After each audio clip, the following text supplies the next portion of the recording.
एक लड़की थी जो कृष्ण जी की अनन्य भक्त थी।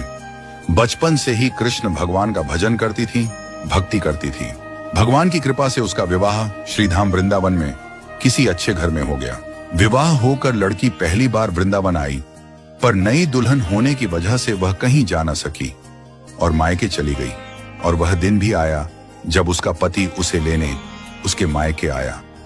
अपने पति के साथ फिर वृंदावन पहुंच गई। पहुंचते पहुंचते उसे शाम हो गई। पति वृंदावन में यमुना किनारे रुककर कहने लगा, देखो शाम का समय है, मैं यमुना जी में स्नान करके अभी आता हूं। तुम इस पेड़ के नीचे बैठ जाओ और सामान की देखरेख करना। मैं थोड़े ही समय में आ जाऊंगा। यहीं सामने ही हूं, कुछ लगे तो मुझे आवाज दे देना। इतना कहकर पति गया और वह लड़की बैठ गई। लड़की वहीं बैठकर मन ही मन विचार करने लगी कि देखो बांके बिहारी जी की कितनी कृपा है। उन्हें मैंने बचपन से भजा और उनकी कृपा से मेरा विवाह भी श्रीधाम वृंदावन में हो गया। मैं इतने वर्षों से ठाकुर जी को मानती हूं, परंतु अब तक उनसे कोई रिश्ता नहीं जोड़ा।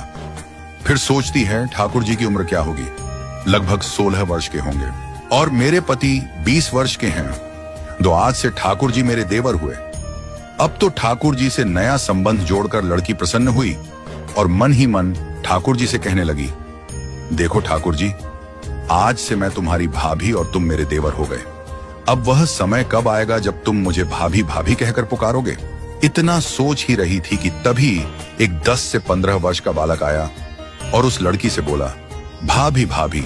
लड़की अचानक अपने भाव से बाहर आई और सोचने लगी कि वृंदावन में मैं तो नई आई हूं, ये भाभी कहकर कौन बुला रहा है। नई थी इसलिए घूंघट उठाकर नहीं देखा कि गांव के किसी बड़े बूढ़े ने देख लिया तो बड़ी बदनामी होगी। अब बालक बार बार कहता पर वो उत्तर नहीं देती। बालक पास आया और बोला, नेक अपना चेहरा तो दिखाए दे। ये सुनकर वो और कसकर घूंघट पकड़कर बैठ गई। फिर उस बालक ने जबरदस्ती घूंघट उठाकर देख लिया। थोड़ी देर में उसका पति आ गया। उसने सारी बात अपने पति से कही। पति ने कहा, तुमने मुझे आवाज क्यों नहीं दी। वो बोली, वह तो इतने में भाग ही गया था, बस मैंने उसका चेहरा देखा। पति बोला, चिंता मत कर, वृंदावन बहुत बड़ा थोड़े ही है।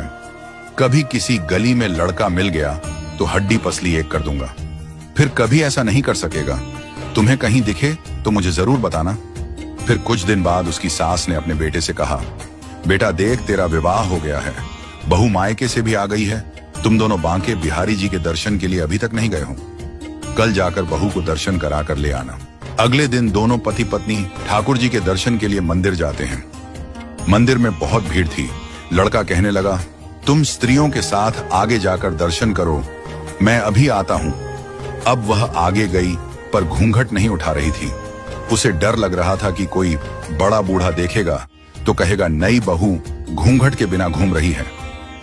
बहुत देर हो गई तो पीछे से पति ने आकर कहा, अरे बावली, बिहारी जी सामने हैं, घूंघट काहे ना खोले।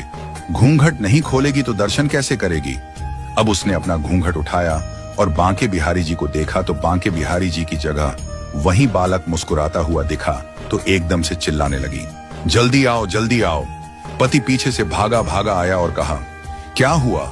उस दिन जो मुझे भाभी भाभी कहकर भागा था वह मिल गया, कहां है। अभी उसे देखता हूं। ठाकुर जी की ओर इशारा करके बोली, यह रहा, आपके सामने ही तो है। उसके पति ने जो देखा वह अवाक रह गया और वहीं मंदिर में अपनी पत्नी के चरणों में गिर गया और बोला, तुम धन्य हो, वास्तव में तुम्हारे हृदय में ठाकुर जी के प्रति सच्चा प्रेम है। मैं इतने वर्षों से वृंदावन में हूं, मुझे आज तक उनके दर्शन नहीं हुए और तेरा भाव इतना है कि बिहारी जी ने तुझे दर्शन दे दिया। ये सच्ची घटना सुनकर आपको कैसा लगा, कमेंट बॉक्स में जरूर बताएं। ठाकुर श्री बांके बिहारी जी महाराज की जय।